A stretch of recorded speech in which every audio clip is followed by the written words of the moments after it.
आंचल श्रीवास्तव और आप देख रहे हैं 4TV न्यूज। स्वागत है आपका हमारे खास बुलेटिन हमारा उत्तर प्रदेश पर। तो चलिए खबरों का आगाज करते हैं आज की बड़ी खबर के साथ। अगली खबर आ रही है गोरखपुर से। उत्तर प्रदेश के मुख्यमंत्री योगी आदित्यनाथ ने गोरखपुर में जनता दर्शन कार्यक्रम के दौरान लोगों की समस्याएं सुनी।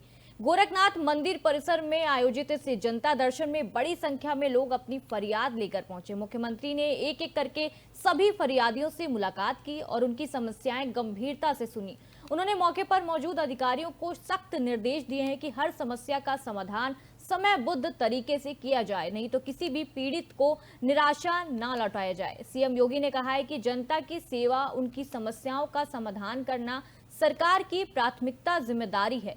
जनता दर्शन में जमीन विवाद, पारिवारिक विवाद, बीमारी के इलाज और अधिक मदद से जुड़ी कई आवेदन आए, जिन पर तुरंत कार्रवाई के आदेश दिए गए। मुख्यमंत्री ने कहा कि प्रदेश में कहीं भी किसी भी व्यक्ति को ऐसा भटकाना नहीं है, उनको भटकना नहीं पड़े, इसके लिए सरकार पूरी तरह प्रतिबद्ध है। जनता दर्शन के दौरान सुरक्षा व्यवस्था के भी पुख्ता इंतजाम किए गए। स्थानीय लोगों ने सीएम योगी के इस पहल की सराहना की और उम्मीद जताई कि उनकी समस्याओं का जल्द समाधान होगा।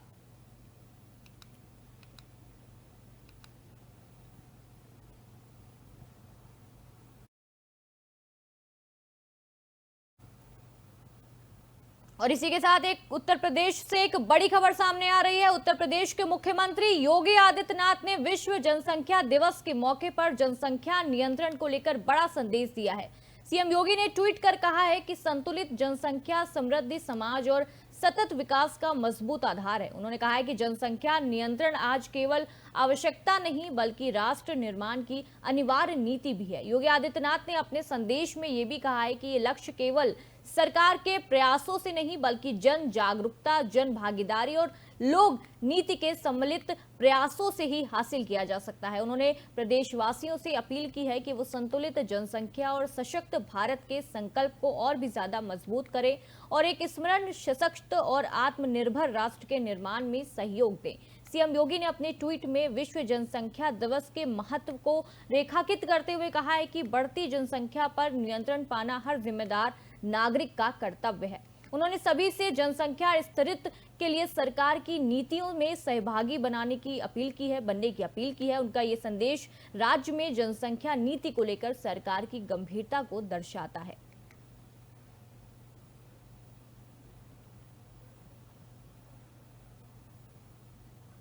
अगली बड़ी खबर गोंडा से आ रही है। गोंडा पहुंचेंगे सीएम योगी, देंगे श्रद्धांजलि। मनकप्पापुर में 11:30 बजे होगी हेलीकॉप्टर की लैंडिंग। आरपी इंटर कॉलेज से आनंद सिंह आवास जाएंगे सीएम योगी। विदेश राज्य मंत्री कीर्तिवर्धन से होगी मुलाकात। इस वक्त की बड़ी खबर हम आपको सामने स्क्रीन पर दिखा रहे हैं। विदेश राज्य मंत्री कीर्तिवर्धन से भी मुलाकात करेंगे। दोपहर 12 बजे लखनऊ लौटेंगे मुख्यमंत्री योगी आदित्यनाथ। इस वक्त की बड़ी खबर हम सामने आपको स्क्रीन पर दिखा रहे हैं। गोंडा पहुंचेंगे सीएम योगी और श्रद्धांजलि देंगे। इस वक्त की बड़ी खबर सामने आ रही है। मनकापुर में 11:30 बजे उनकी लैंडिंग होगी, उनके हेलीकॉप्टर की लैंडिंग होगी।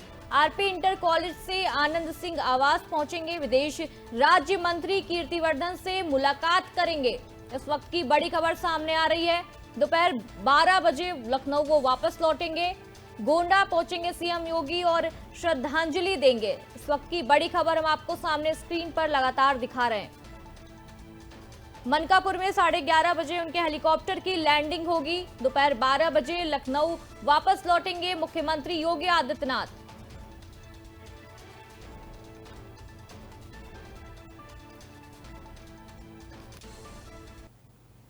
जालौन में भारतीय किसान यूनियन के राष्ट्रीय प्रवक्ता राकेश टिकैत ने किसानों की समस्या को लेकर बड़ा बयान दिया है। उरई में एक निजी कार्यक्रम में पहुंचे टिकैत ने कहा है कि पूरे देश में किसानों को खाद की भारी किल्लत का सामना करना पड़ रहा है। किसान कार्य केंद्रों पर किसानों को नैनो यूरिया जबरन दी जा रही है। बिहार चुनाव को लेकर टिकैत ने चुटकी लेते हुए कहा है कि अगर चुनाव बेईमानी से होंगे तो सत्ता पक्ष जीतेगा और ईमानदारी से होंगे तो विपक्ष जीतेगा।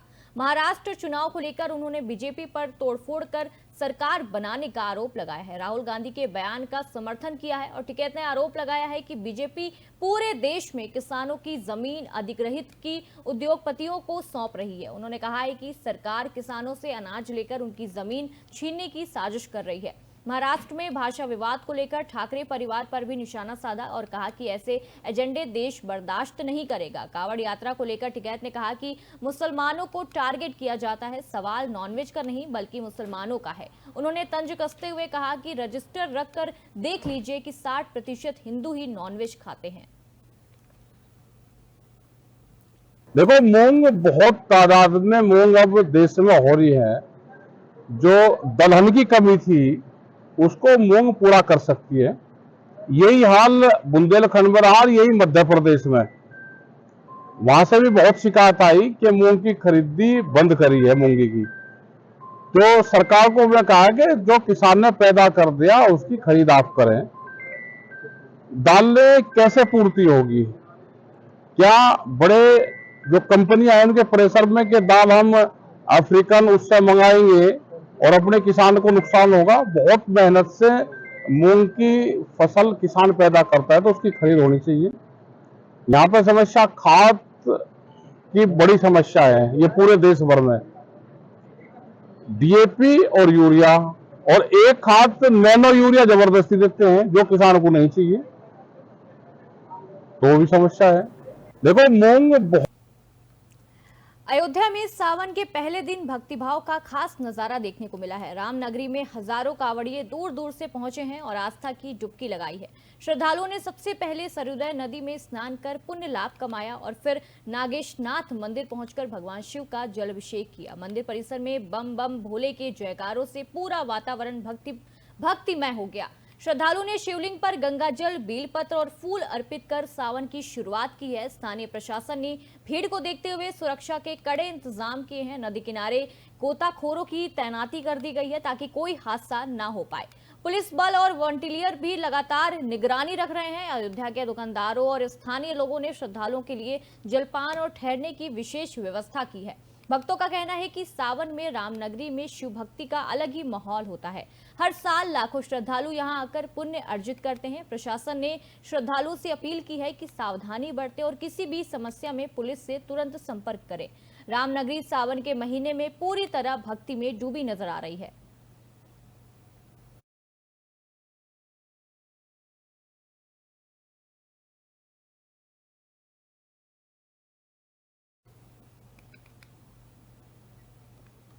उत्तर प्रदेश के बदायूं जिले के दहगवा नगर स्थित राजकीय पशु चिकित्सालय की बदहाली का मामला सामने आया है। कोठा गांव के निवासी युवक पुष्पेंद्र यादव ने गुरुवार शाम 6 बजे एक वीडियो बनाकर सोशल मीडिया पर वायरल कर दिया। वायरल वीडियो में पुष्पेंद्र यादव ने आरोप लगाया है कि उनके गांव में करीब आधा दर्जन पशुओं को आवारा कुत्तों ने काट लिया, लेकिन जब वो वैक्सीन के लिए राजकीय पशु चिकित्सालय पहुंचे तो वहां कोई व्यवस्था नहीं मिली। पुष्पेंद्र ने वीडियो में यह भी बताया है कि पशु चिकित्सालय में डॉक्टर विजय राठौड़ कभी कभी ही बैठते हैं, जिससे इलाज में दिक्कत आती है। वीडियो वायरल होने के बाद ग्रामीण में गुस्सा फैल गया है और लोग पशु चिकित्सा सेवाओं की खराब हालत को लेकर नाराज हैं। स्थानीय लोगों का कहना है कि अगर जल्द ही अस्पताल में स्टाफ और सुविधाएं नहीं बढ़ाई गई तो पशुओं के इलाज में और दिक्कत आएगी। सोशल मीडिया पर वीडियो वायरल होते ही प्रशासन हरकत में आ गया है। उम्मीद की जा रही है कि जिम्मेदार अधिकारियों द्वारा जल्द कोई कड़ी कार्रवाई की जाएगी ताकि ग्रामीण इलाके में पशु चिकित्सा सेवा पटरी पर लौट आए।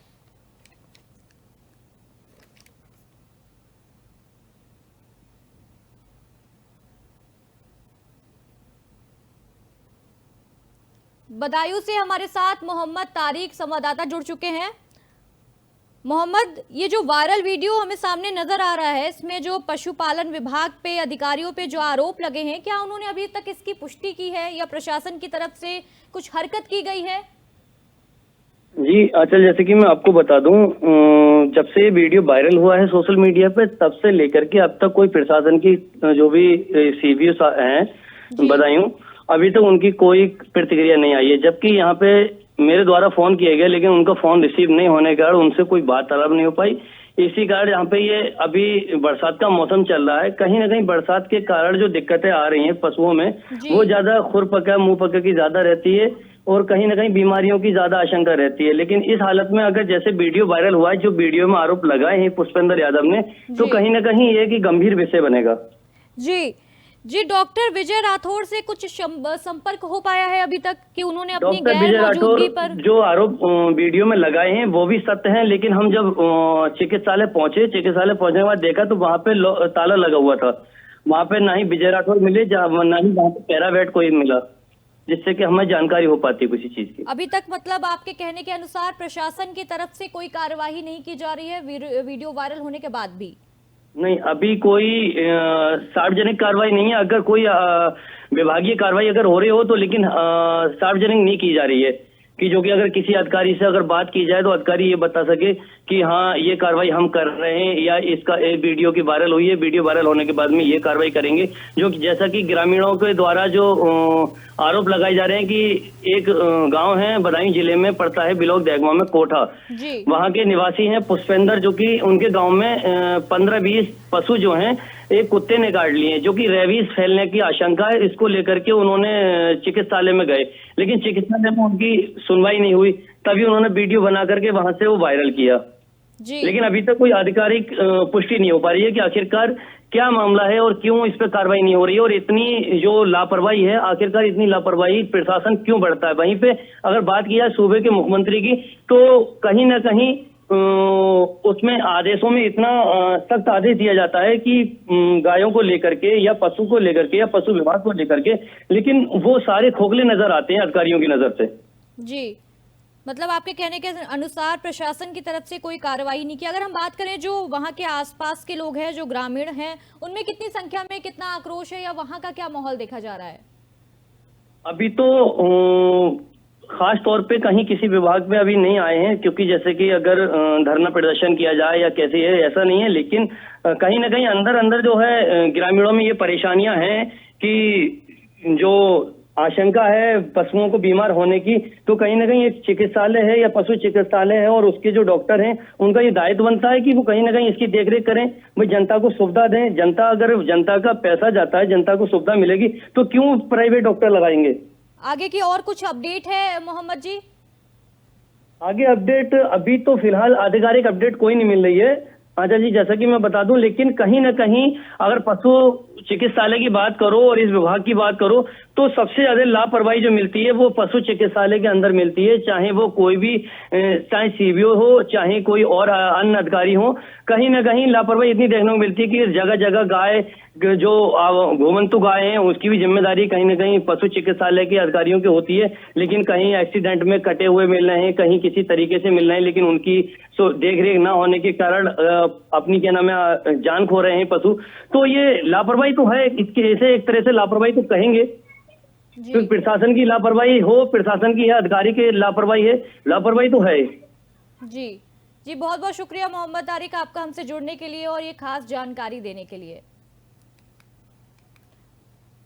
अगली खबर का रुख करते हैं। अगली खबर उत्तर प्रदेश से आ रही है। उत्तर प्रदेश के जालौन जिले से एक दिल दहला देने वाला मामला सामने आया है, जिसने हर मां का दिल दहला दिया है। मदौड़गढ़ तहसील के गांव बोहरा की रहने वाली कांति देवी ने आरोप लगाया है कि उसके बेटे शिवम उर्फ देव प्रसाद को गांव के झोलाछाप डॉक्टर अरुण भदौरिया ने गलत इलाज कर दिया है, जिससे उनके बेटे की मौत हो गई है।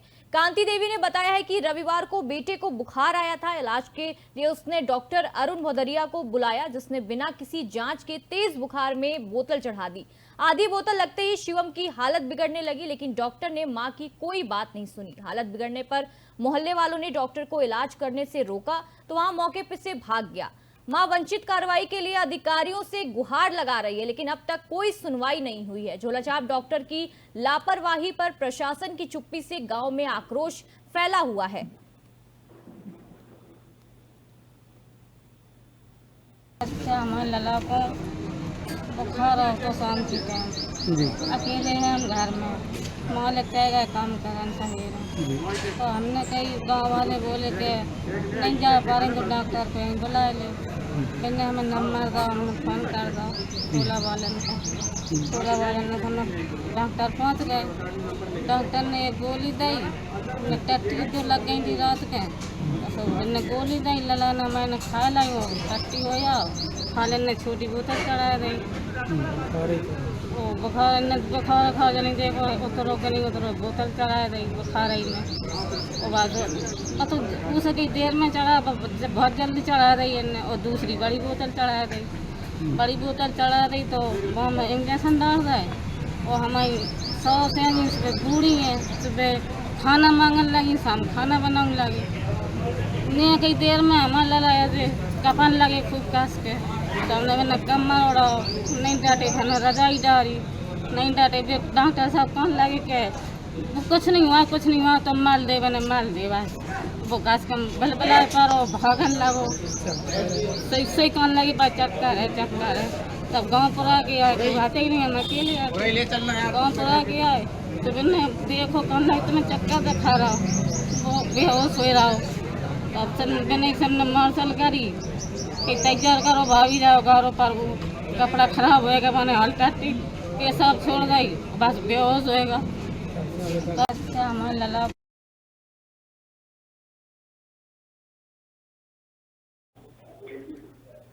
हमारे साथ रोहित दीक्षित संवाददाता जालौन से जुड़ गए हैं। रोहित, ये जो झोला छाप डॉक्टर अरुण भदरिया के खिलाफ अब तक क्या कोई पुलिस कार्रवाई की गई है? अभी तक कोई पुलिस कार्रवाई नहीं करी है जी। आगे की कोई अपडेट, आगे कोई प्रशासन कोई कार्यवाही कर रहा है? जो आसपास का जो इलाका है वहाँ पे क्या आक्रोश है लोगों का? लोगों का तो आक्रोश है, काफी आक्रोश है। अभी हालांकि कोई प्रशासनिक कार्रवाई नहीं करी गई है, पर उस मामले में जब नया अपडेट आया है कि झांसी मेडिकल कॉलेज में उसका इलाज चल रहा था, उसकी मौत हो गई जी। लेकिन प्रशासन की तरफ से अभी तक कोई कार्यवाही नहीं की गई है। प्रशासन की तरफ से अभी तक कोई कार्रवाई नहीं करी गई है। हालांकि उनकी डेड बॉडी उनके घर आने वाली है और वो काफी सारी चीजें आगे उनका ग्रामीणों का आक्रोश कहाँ तक पहुँचता है देखने को मिलेगा। रोहित, हम लगातार देखते हैं कि इस तरह की खबरें सामने आती हैं जहां बिना डिग्री के डॉक्टर, जो झोला छाप डॉक्टर हैं, वो लगातार इस तरह की क्या बोलते हैं प्रक्रिया कर रहे हैं, लगातार कर रहे हैं, लेकिन इसमें प्रशासन की तरफ से कोई भी कार्यवाही नहीं की जाती है। अभी एक हाल ही में नया मामला भी सामने आया है। जी, प्रशासनिक कार्रवाई लेट होने के कारण कहीं न कहीं लोगों को जो न्याय मिलता है वो देर से मिलता है। कोई वो न्याय मतलब देर से मिलने के कारण वो न्याय नहीं मिलता। अगर समय से किसी को न्याय मिले तो चीजें थोड़ा सा अच्छी रहेंगी। होता प्रशासनिक अपनी ढीला रवैया कार्रवाई के नाम पर बरतता है, तो कहीं न कहीं लोगों में आक्रोश भी रहता है और न्याय के प्रति कहीं कोर्ट या अन्य चीज दरवाजा कर दिखाता है, तो कहीं न कहीं ये प्रशासनिक कार्रवाई थोड़ा सा लचर रहती है जी। अगर हम गांव वालों की बात करें या उनके परिवार वालों की बात करें तो क्या मांगे हैं उनकी, क्या सहायता चाहते हैं वो प्रशासन से, सरकार से? उनकी मांगे यही है कि डॉक्टर के खिलाफ उचित कार्रवाई हो।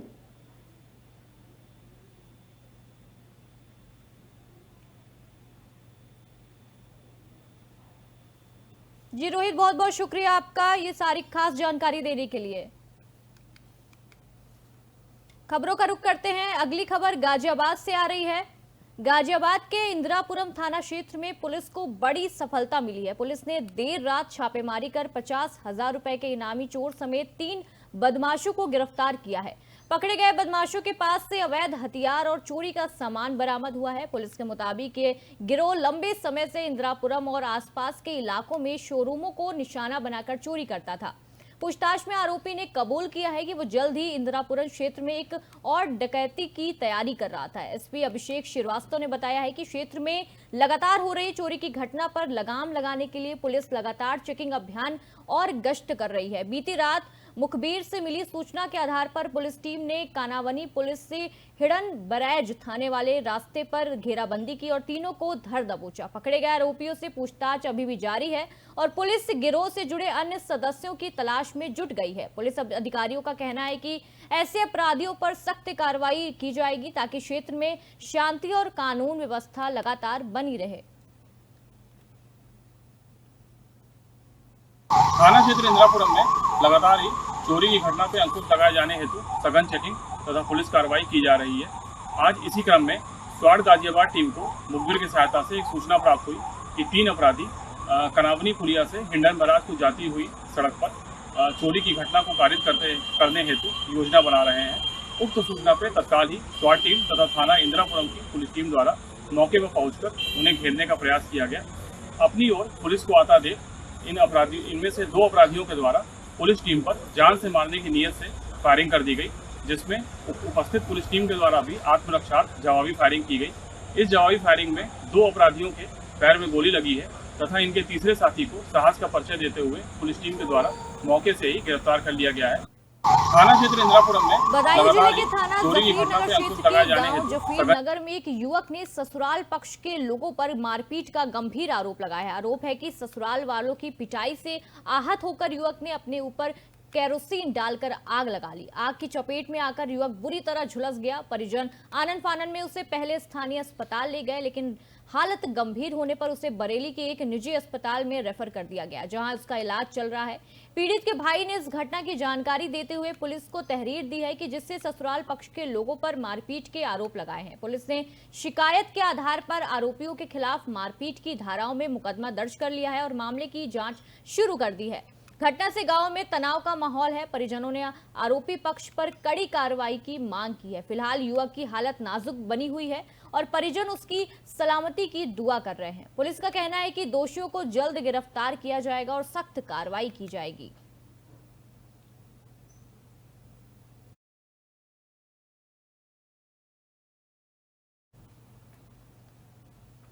उत्तर प्रदेश के जालौन जनपद की होनहार दिव्यांग बेटी स्वाति ने अंतर्राष्ट्रीय स्तर पर कमाल कर दिखाया है। लखनऊ की doctor Shakuntala Mishra national rehabilitation university की छात्रा स्वाति ने जुगाड़ा की राजधानी केपाला में आयोजित युगाड़ा इंटरनेशनल टूर्नामेंट 2025 में अपने शानदार प्रदर्शन से स्वर्ण, रजत और कांस्य पदक जीतकर नया इतिहास रच दिया है। इस प्रतियोगिता में 50 से ज्यादा देशों के दिव्यांग खिलाड़ियों ने भाग लिया। स्वाति ने साबित कर दिया कि सच्ची मेहनत और आत्मविश्वास से कोई भी बाधा नहीं टिक सकती। स्वाति के जालौन लौटने पर उरई रेलवे स्टेशन पर ढोल नगाड़ों के साथ उसका भव्य स्वागत किया गया। जिले के प्रशासनिक अधिकारी, शिक्षकों, समाजसेवी और जनप्रतिनिधियों ने स्वाति को बधाई दी और उनके संघर्ष को सलाम किया। स्वाति ने अपनी जीत का श्रेय परिवार, कोच और विश्वविद्यालय को दिया है। उन्होंने कहा है कि ये उनकी पहली बड़ी अंतर्राष्ट्रीय उपलब्धि है, लेकिन अब उनका सपना एशियन गेम्स और पैरालंपिक में देश के गोल्ड मेडल जीतना है। स्वाति की ये सफलता पूरे दिव्यांग समुदाय के लिए एक बड़ी प्रेरणा बन गई है और आने वाली पीढ़ियों को मेहनत और उम्मीद को सीख दे रही है।